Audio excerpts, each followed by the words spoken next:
Okay, sorry.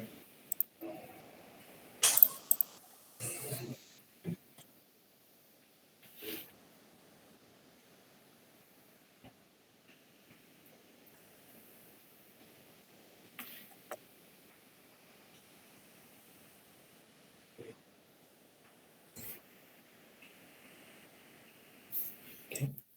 Thank you to the organizers for the invitation.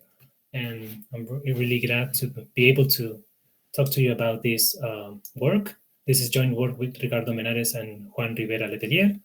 Ricardo Menares is at the moment at Pontificia Universidad Católica in Santiago, in Chile. And Juan Rivera-Letelier is in Rochester in the United States. And Juan Rivera-Letelier was one of my advisors in the PhD. Okay. So I have to introduce some notation in order to define what CM points are and what distribution means, and asymptotic distribution in general, what that means. And p-adic, I think we know what that is.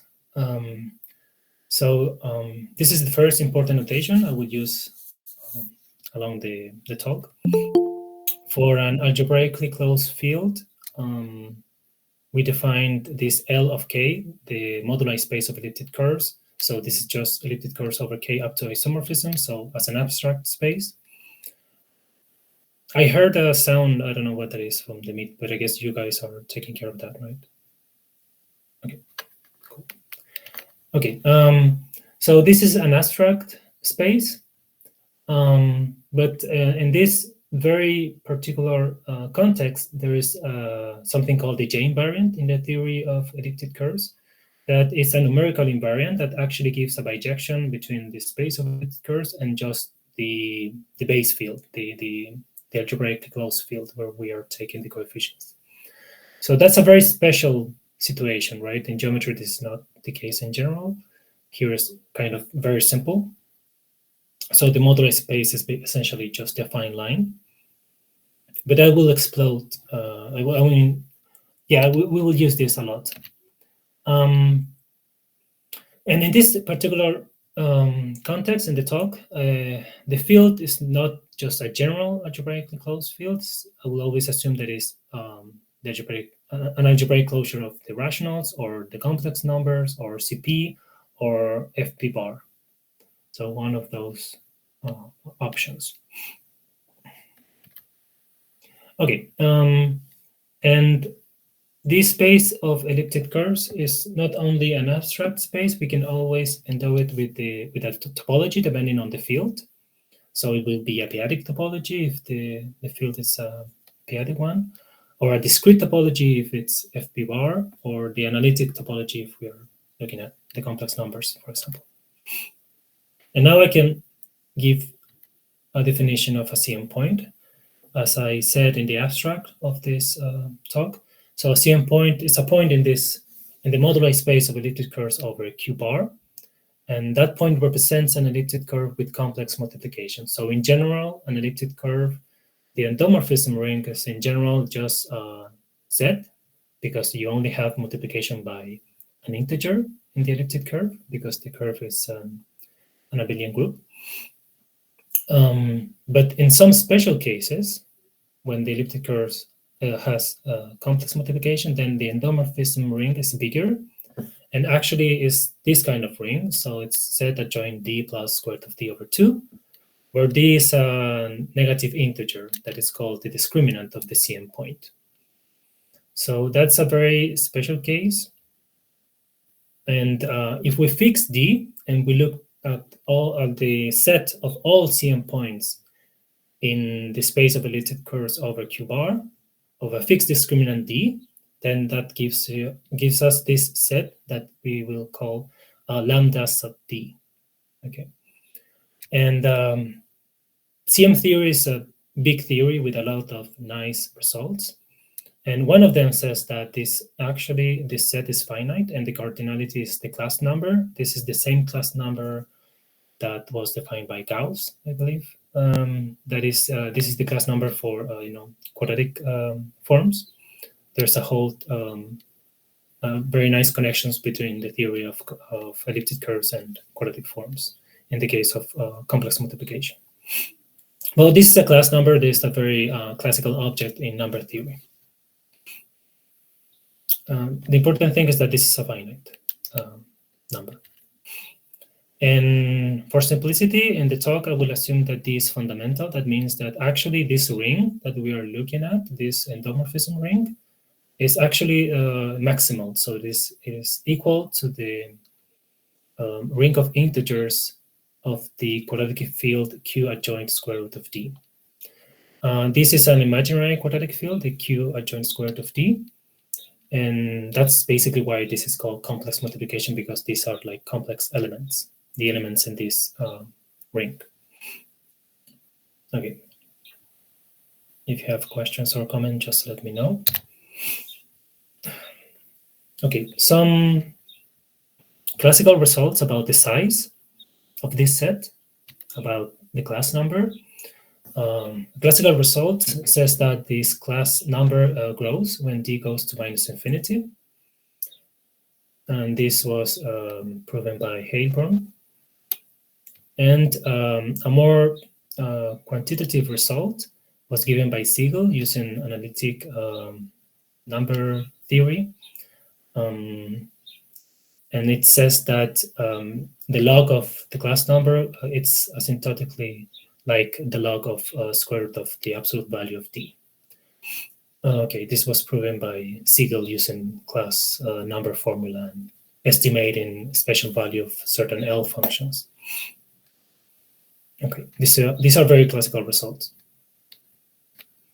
Okay, now that we know that the class number grows, we can ask about the distribution of these points, because when d goes to minus infinity, we have more and more of these CM points. Here I meant CM points of discriminant d. So if I choose those points and then I make d go to minus infinity, I want to study the distribution in this ambient space, that is the moduli space. And here is where we can consider either the analytic topology or the p-adic topology. Okay, and these are very different cases. The first case I will explain now. It's also kind of classical. I mean, we know what the answer is. And the p-adic case that was not known, and we did it with Ricardo and Juan. And some other people also have some interesting results in the p-adic case as well, but very recently.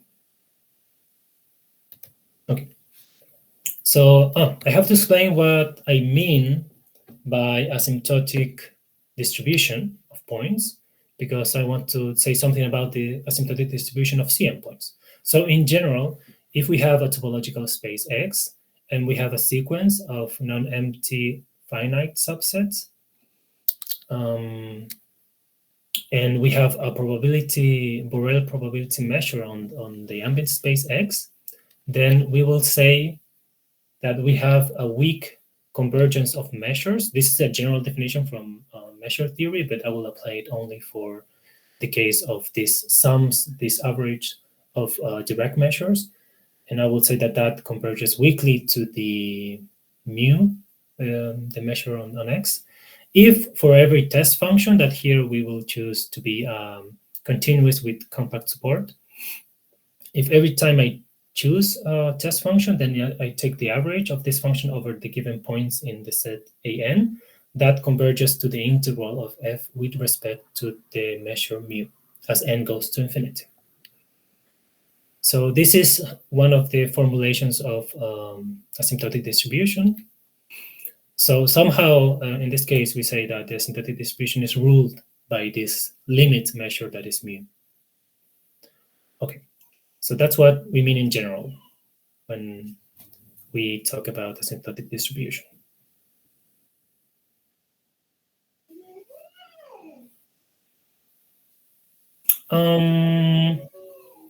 In general, I mean, in our cases, it will be always the case. Yeah, it will be. The number of elements will increase, but this is a general definition, right? So mu could be even. No. Like for example, even like if an is just 1 point for every n, and mu is just the direct measure in the limit point, And that will also be the case, right? It will be by continuity of the functions, this will be the case. So that definition makes sense even if the number of points does not increase. Okay, but you're right. I mean, in the interesting case, we want the cardinality of AN grow. Yeah.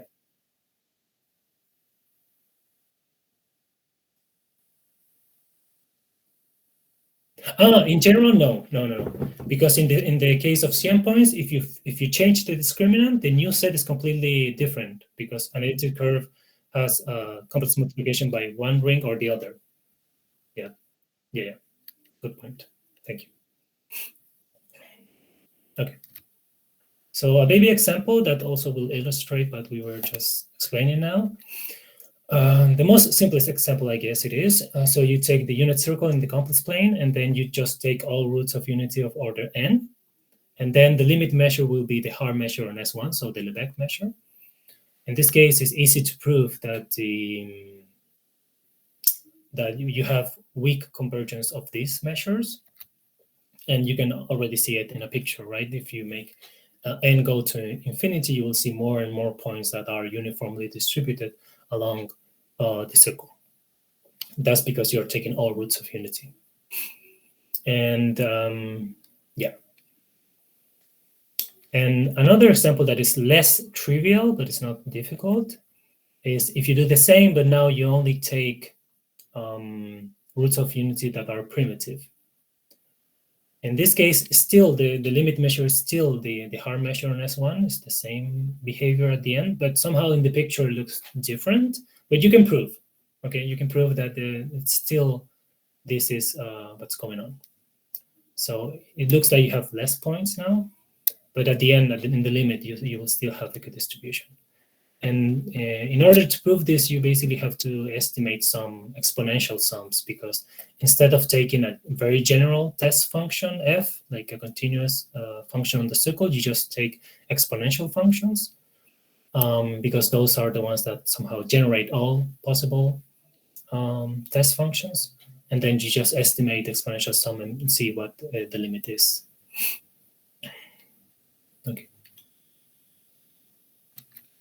Okay, so now I go back to distribution of CM points. And as I said before, the case of CM points over the complex, that is known. But the answer is, what is the distribution? So we look at CM points in this bigger space of elliptic curves over the complex. And here I have to say something that for you guys, it's trivial, that the space of elliptic curves over C has a very nice description. It can be identified with this quotient space of the hyperbolic half space, upper half space, with the action of SL2Z. This is just classical theory of uniformization theory of complex tori or elliptic curves over C, which are the same thing. And the important thing here is that somehow in this ambient space, there's a very nice and natural possible limit measure. In this case, is the hyperbolic measure. This is normalized here, so that this is a probability measure. So the total volume of the space is 1. And here, this will be the measure that will rule the distribution of CM points over the complex. So this was first proven in a special case by Yuri Link, a Soviet mathematician.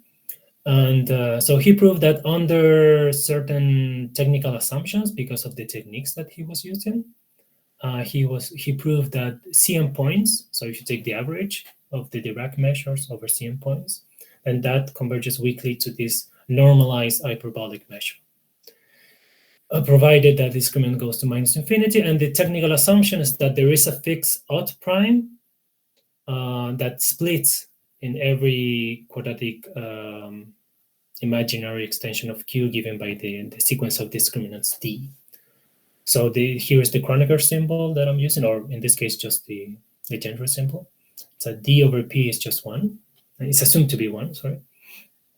And that's a technical assumption, as I was saying, because of the technique that Link was using. So he used what I think he called him the ergodic method. So it's somehow something that has to do with dynamical systems.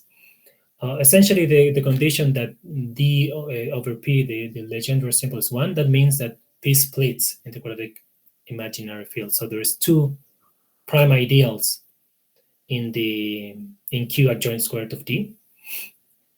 And with that, with these two primes, he was able to define some kind of finite flow. So basically, he uses the fact that if you want to get all CM points, you just need one, and you can get the other ones by some group action. And this group action, he somehow presented it as a flow, where the two ideal primes that appear in the decomposition of P in the quadratic field give somehow in the flow give like moving forward or moving backwards. So he used some very intricate ergodic techniques that people even nowadays study in order to prove this result. So is it clear why this metric doesn't depend on P? I mean, at the end you start from prime number P, and then there is a metric independent of this. Right. I mean, because here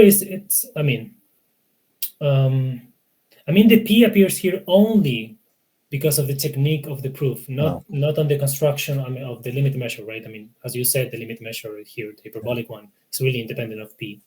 But it's just because of the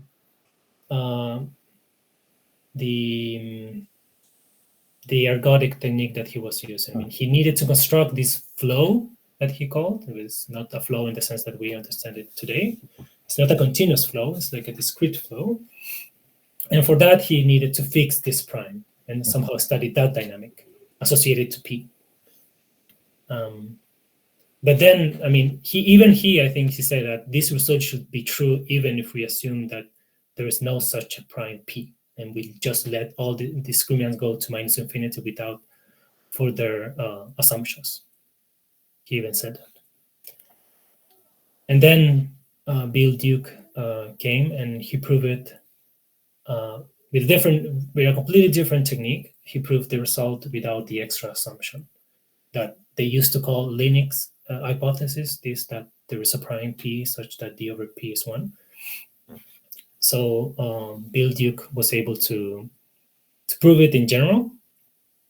And the technique is completely different. I mean, Bill Duke is an expert in many things, but one of them is modular forms, right?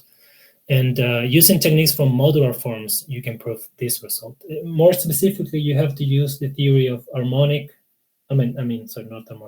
the theory of mass forms, because what you want to do is that you have to, in order to prove this result that I'm showing you, you need to take a test function, any test function, and take the average and look at the limits, right? And the natural kind of objects that you can take here in this context, since the ambient space is this modular curve, this quotient space, then the natural kind of object is to take an automorphic function of weight 0, automorphic form of weight 0. And those ones you have to choose, they cannot be, you have to choose them not allomorphic ones. So this is where you find what is called mass forms. And using the theory of mass forms and looking at what the average of a mass form over CM points is, you can prove this result. I mean, it's you have to use a lot of things, because you have to identify, you take a mass form of weight 0, a Hecke eigenfunction, for those of you that know what that means, and then you take the average over CM points, and then you recognize that as a Fourier coefficient of a half integral weight form, non-allomorphic, and then you have to bound the coefficients of that form, and at the end, the most important ingredient in Bill Duke's proof, it's an estimate for the Fourier coefficient of mass forms of half integral weight that comes from another work by Ivaniek. Okay. that's very roughly the idea of the proof. But it's hidden there, the theory of automorphic functions, non-automorphic. Okay. And now I want to move to CM points over CP. And here, instead of looking at this elliptic curves over Q bar as elliptic curves over C, I'm going to look at this over CP, obviously.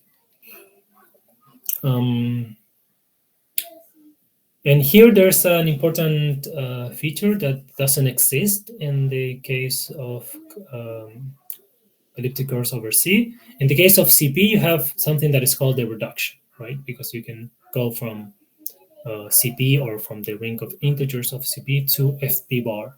There's a reduction process that you can do in the p-adics. So every time you have an elliptic curve, you can take the reduction, mod P. In the case of CM elliptic curves, the reduction is always smooth. So I don't have to care about good or bad reduction in this case. So the reduction is always an elliptic curve, but we will distinguish two cases. The reduced elliptic curve can be ordinary. That means that the endomorphism ring has rank 2, which is basically like the classical CM case. And there are many ways, equivalent ways of saying this. A criteria for this is that the Legendre symbol of D over P is 1.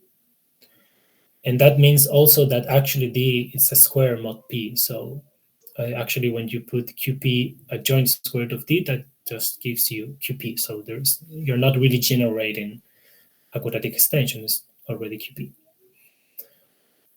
Okay, that's one case that can happen. And the other case that can happen is that the reduced curve is called a super singular one.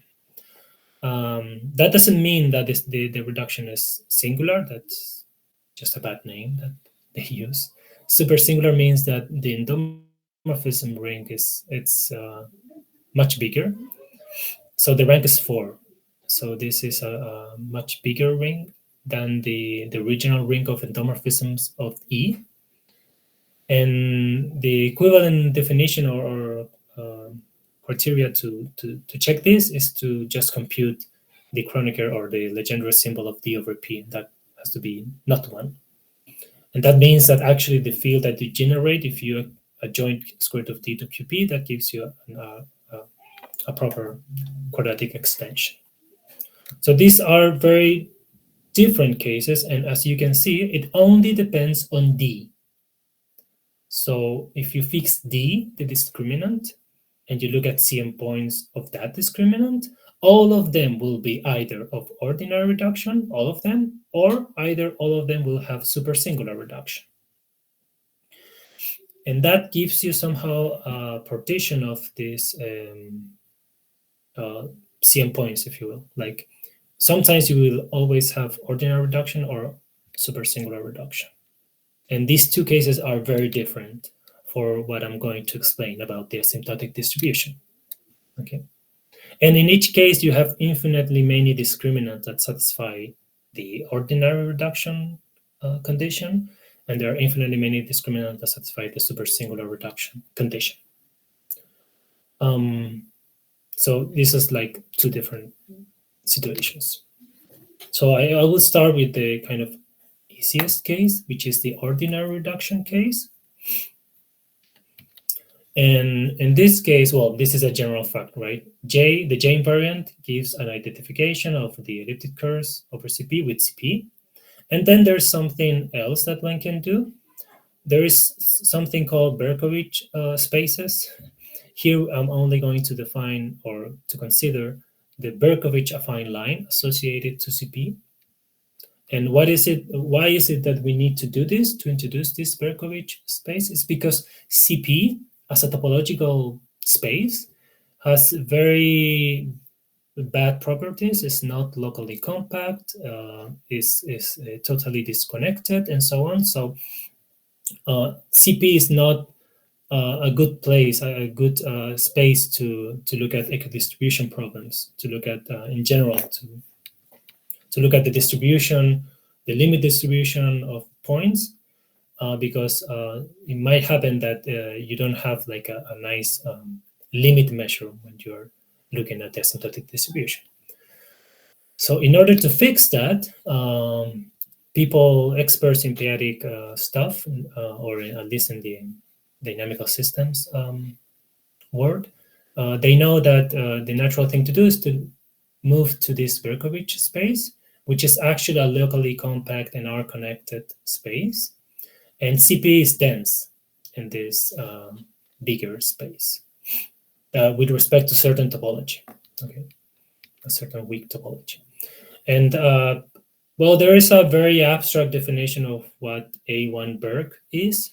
It can be defined as the collection of all seminorms in the ring of polynomials with coefficients in CP that extend the usual p-adic norm on CP.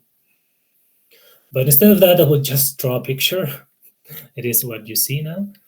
And what does the picture mean? So CP is represented in the picture as the points that are in the bottom, the dots, the black dots. And each one of these points define seminorm in the ring of polynomials. So you take a polynomial, you evaluate it at this fixed point, and then you take the p-adic norm. That gives a seminorm. But you can also do the same, but instead of taking just the evaluation at one point, you take the supremum, the maximum of a polynomial in a closed disk. So that gives another seminorm, and that gives another element of the Berkowitz space. And here, what does the picture means is that if you take two different black dots, so you can look at these dots as degenerated disks, right? Closed disk of radius 0. But if you make the radius of each disk grow, at some point, well, this at the beginning, this disk will be disjoint, but at some point they will intersect.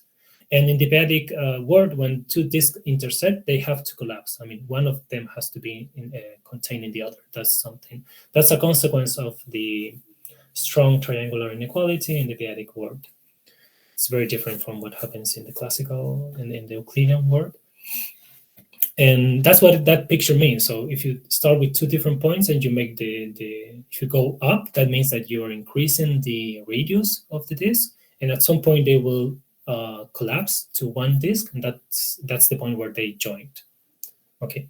And in the middle, there is also some like blank kind of dots, and there's all these rays. That means that in the middle, you can also take some limits. Like instead of starting with 2 points and making the radius grow, you can start with a sequence of disks of decreasing radius and take the seminorms associated to each disk. And if you have a nested sequence of this disk, sometimes the seminors will not converge to the seminorm associated to another disk or to a point. Will converge to something new. That's kind of a limit point in the Berkowitz space that is not a classical point and is also not the seminorm associated to a closed disk. So there are different kinds of points in this Berkowitz space. This Berkowitz space is an arc tree. That means that given 2 points, there's always one geodesic path joining these 2 points, and this is isometric to a closed interval in R. It's partially ordered, and the important thing here is that there is a unique point, this zeta, it's called the Gauss point, and it's just the point associated to the unit disk. So you're taking the maximum of, I don't know why I put this line above the maximum. We don't need it. It's just the one associated to that seminorm. Okay, so that point is that seminorm. Okay, so this point is a distinguished one for us because it will tell us something about the limit measure or the limit distribution of CM points. So this is the result. It's kind of surprising for me. It was quite surprising at the beginning, but then I understood that this is actually something that happens a lot in p-adic dynamics. So the distribution of CM points of ordinary reduction, that's why I'm assuming that D over P is 1. That's the criteria. So in this case, the asymptotic distribution is ruled by this direct measure. By this direct measure associated to, and over the Gauss point, over this special point that is not in CP. It's a point that is in the Berkowitz space. So that's why we need to introduce Berkowitz spaces. Otherwise, we wouldn't see this phenomenon. Okay. Sebastian, can you explain once again? I think I missed it. Okay, there is a zeta in the Berkowitz. What is delta zeta? Can you remember? Oh, delta is because I'm looking at direct measures. So I'm phrasing this in terms of measures. So every time I have a point, it can be an elliptic curve or a point in the Berkowitz space. Delta means the measure that gives you 1 if the set contains a point and 0 if not. So it's the direct measure, right? So it's the measure that is supported in just 1 point. Okay. Yeah, that's what it is. Okay, and here again, it's like kind of surprising. If you compare it to the case of CM, the distribution of CM points over the complex, because then the limit measure was the hyperbolic one, and the hyperbolic one is supported everywhere in the whole quotient space. So it's really like in the complex case, you have as a consequence that CM points are dense. But in this case, it looks like they are not really, they are not accumulating. They're accumulating only somehow in this single point in the Berkowitz space. But again, this is all consequence of the p-adics, of the nature of the p-adics somehow. Yeah. Can I have another question? Yeah, sure. If you have a sequence of elliptic curves whose J's invariant converge to zeta in the Berkowitz space, can you describe this one in terms of the elliptic curves themselves, this convergence to something which is not in the world of elliptic curves, but this Berkowitz space? It means something. Yeah, it is. Yeah, I could rephrase this in a different way, not defining what the Gauss point means. So let me take your example. So you have a sequence, right, of elliptic curves, which is the same thing as taking a sequence of J invariants. What it means to converge to the Gauss point in the Berkowitz, that means that, let me think. So let's assume that the sequence of J invariants is always in the unit disk, in the closed unit disk, okay? Just for simplicity.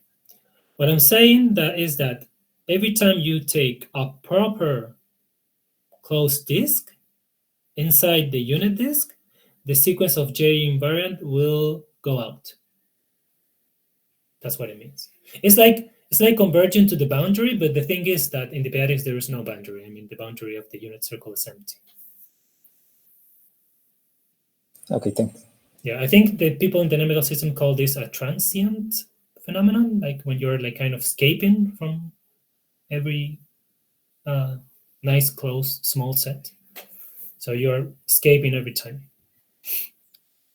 And yeah, that's what it means. Okay. Oops, what did I do? Oh, okay. So that's the case of the ordinary reduction case. We did this in 2020. But then it took us longer to understand what was going on in the supersingular reduction case. That's the case that I will explain now. Okay. In the supersingular reduction case, what we have, one of the criteria that I gave before is that in that case, D is not a square in QP because the Legendre symbol was not 1.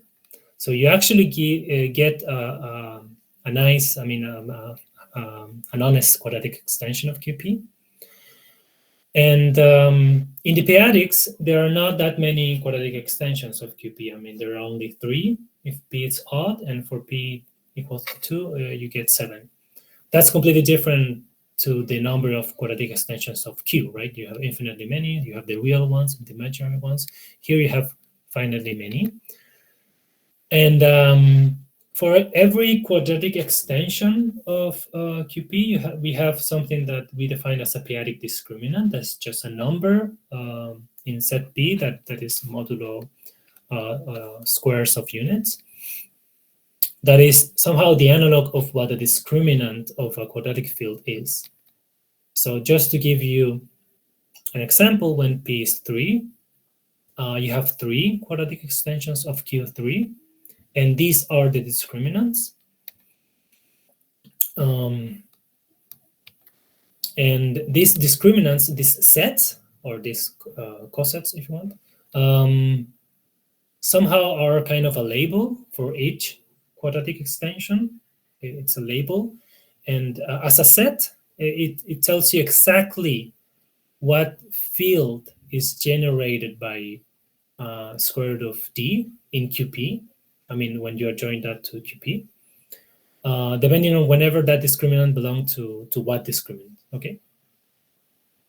And these p-adic discriminants, these calligraphic Ds, give a partition of all discriminants which are negative and that are not squares, right? Because if D is a square, again, you don't really get quadratic extension of QP. So we will use this. We will use these quadratic extensions of Q3 or QP in general, or if you want, you can use these discriminants, p-adic discriminants, to label all the possible limit measures in the asymptotic distribution, because limit measures there will be more than one. It will depend on whenever the discriminant D belongs to what discriminant, the p-adic discriminant. So D could belong to the first, the second, or the third p-adic discriminant. That gives a partition, and in each one you get a different limit measure. Okay. So in order to define the limit measures, I have to explain what formal CM point means. That's it's the following definition. So in general, if you take an elliptic curve, this is given by some Weierstrass equation, right? And let's assume that this is an elliptic curve over CP, that you can always change the equation so that it's defined over the ring of integers of CP. The ring of integers of CP, maybe I didn't define it, but it's just the unit disk. I mean, it's the ring of elements that have norm at most 1. That's a subring. Is the analog. I mean, it's the analog of the ring of integers of a number field somehow. But this is, of course, not the number fields case.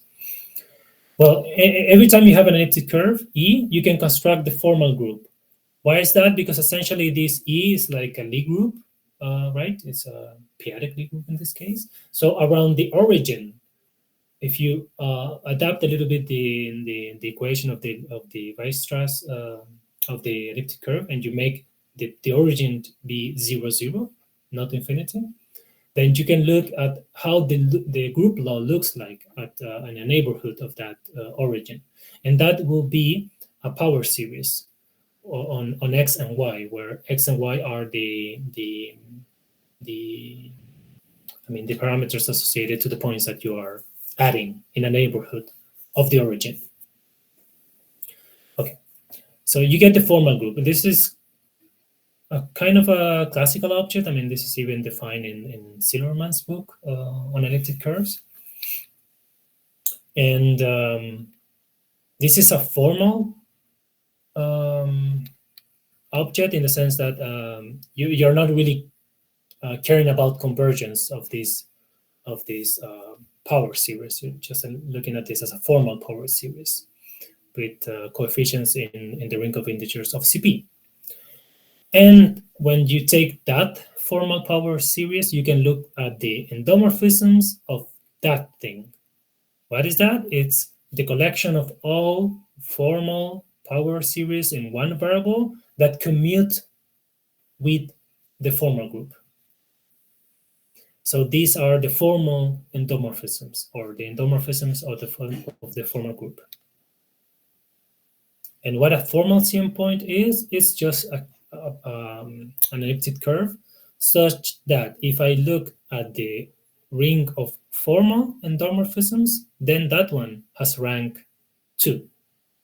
So I'm looking at a bigger ring. In general, the ring of formal endomorphisms, it's much bigger than the ring of endomorphisms of the original elliptic curve. For example, an elliptic curve always has endomorphisms by integers, by z. You can always multiply by n. And by a process of completion, the formal group always has endomorphisms multiplication by p-adic integers, because integers are dense in p-adic integers. So you always have more formal endomorphisms.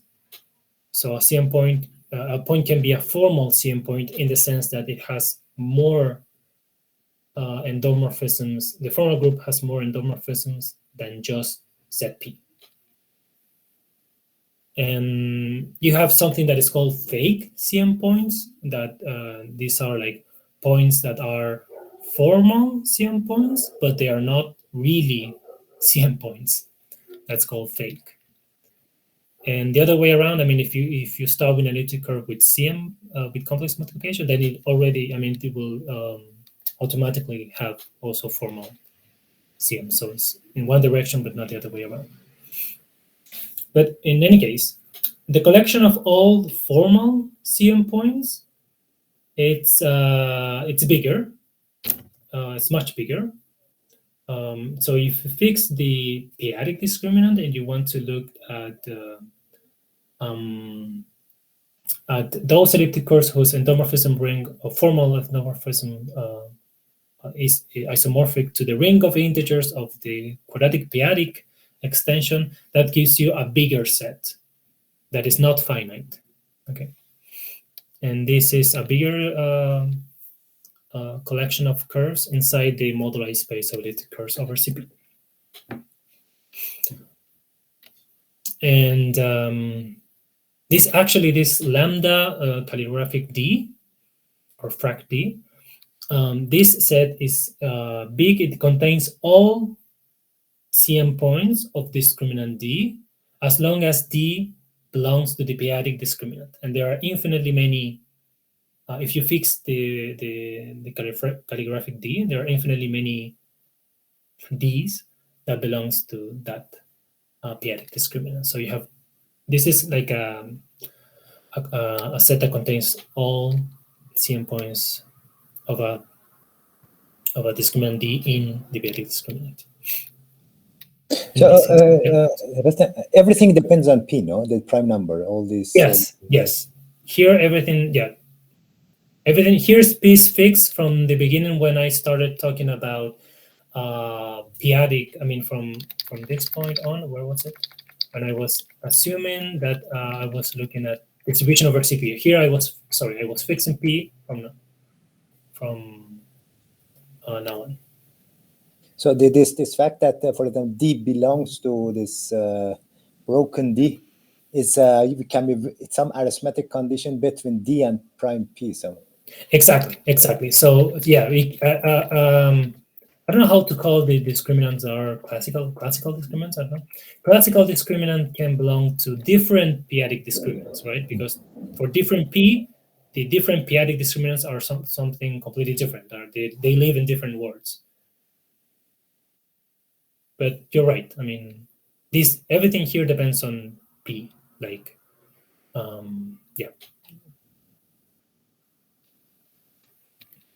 Here I only showed one example, that was the p-adic discriminant when P was 3. When P is 5, p-adic discriminants are something different because they live in a different world. They live in Z5 mod Z5 cross square.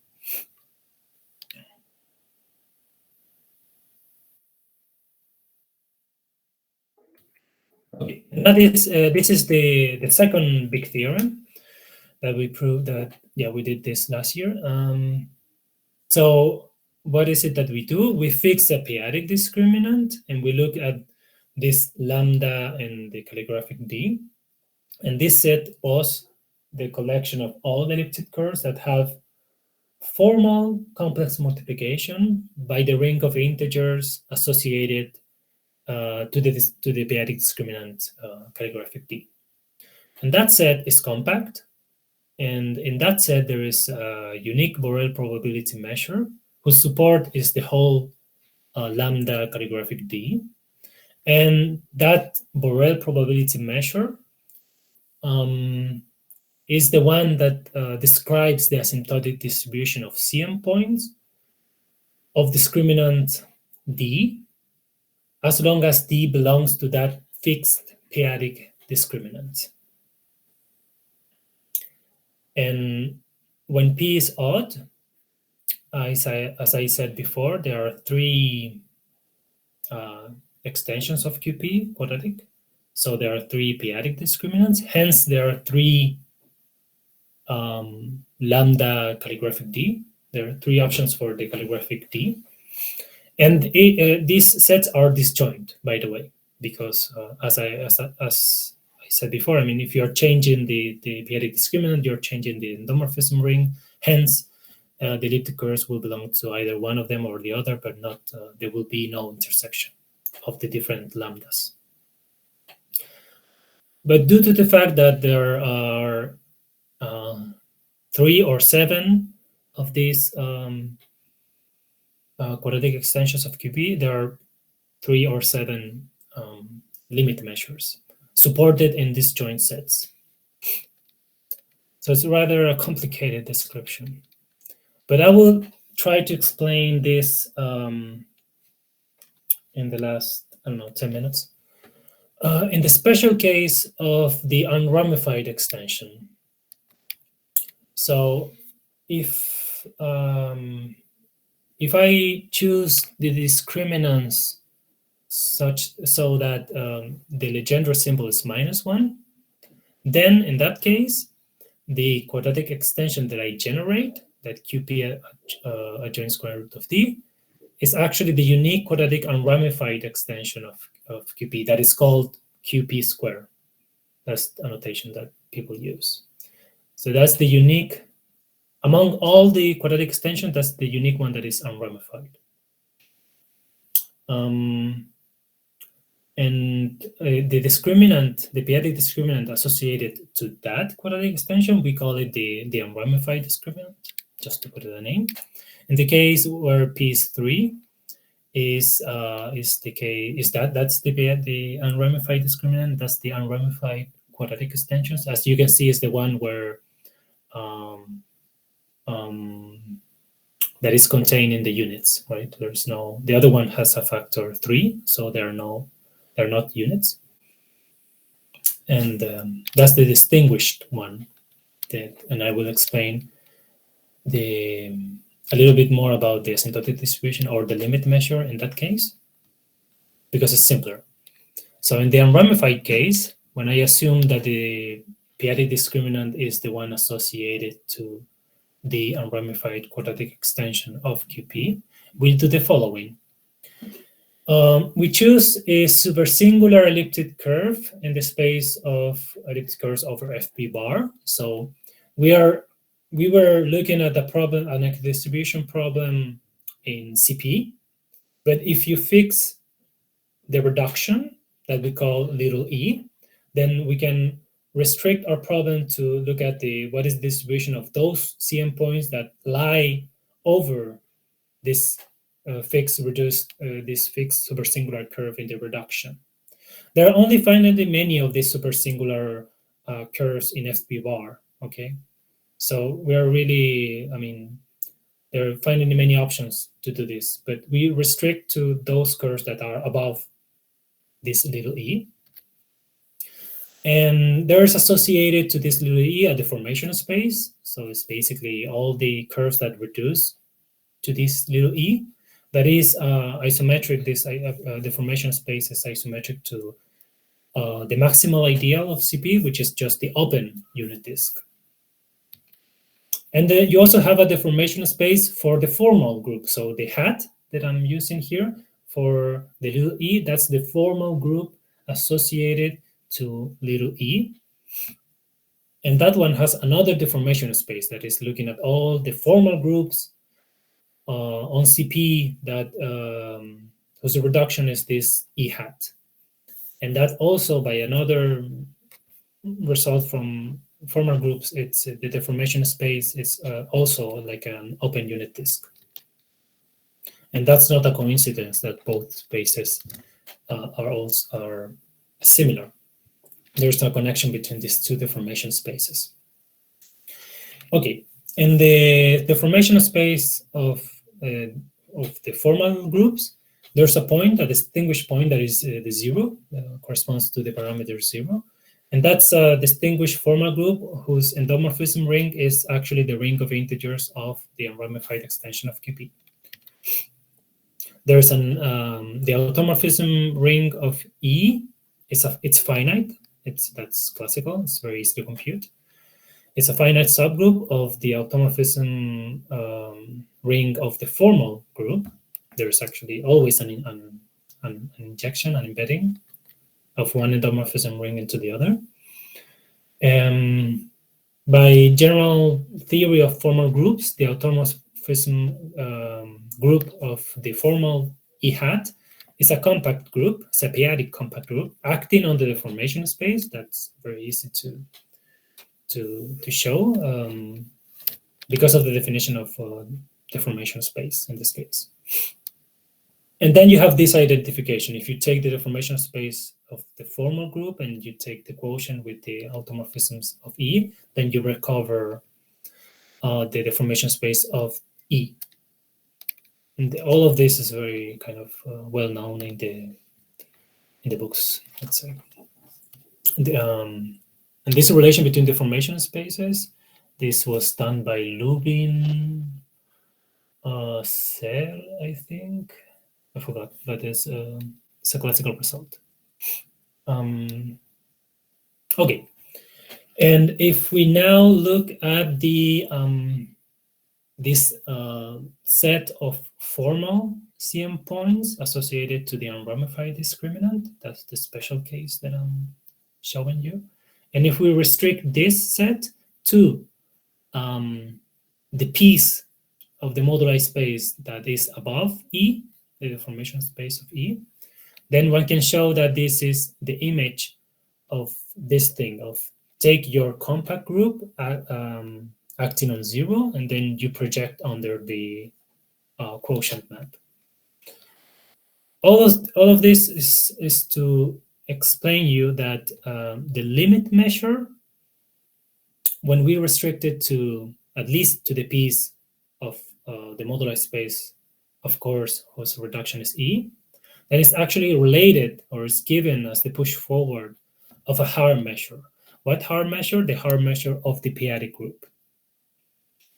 So it's a long way to go, but one has to do all this formalism to somehow construct a nice limit measure. And this nice limit measure is actually, it comes from some kind of Haar measure in some p-adic group that is projected according to this in the original space that we were looking at least when you look at this in this piece of the moduli space.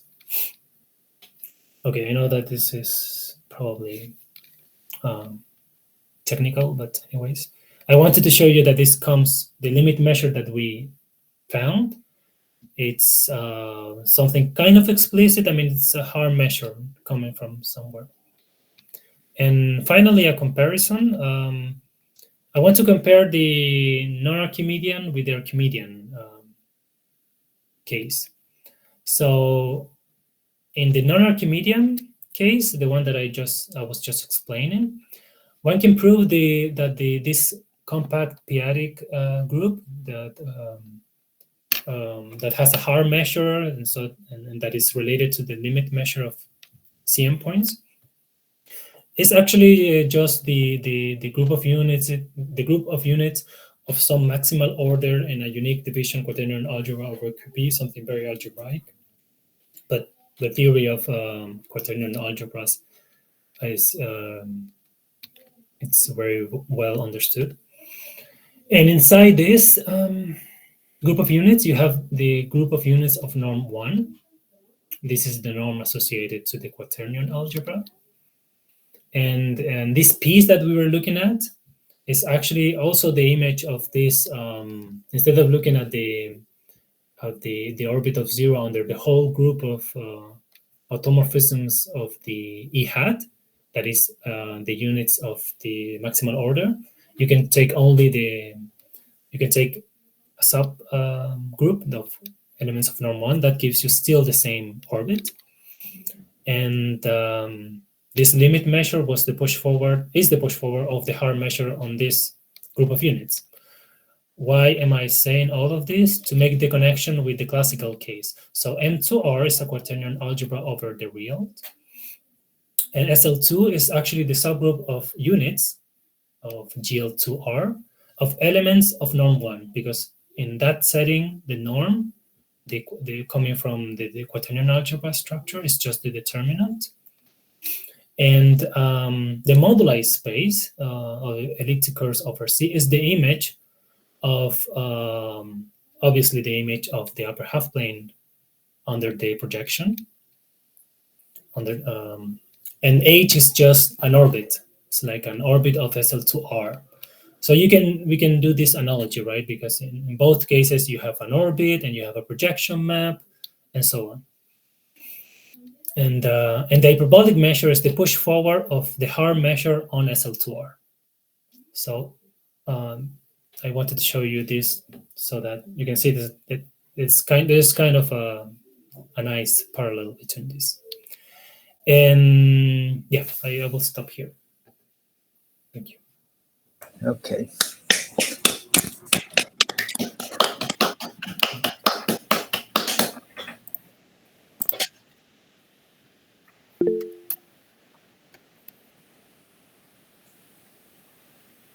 Oh, sorry. I was actually just trying to find the clap emoji.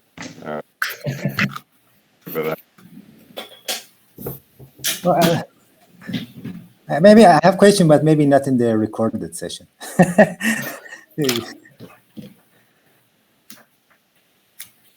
Okay.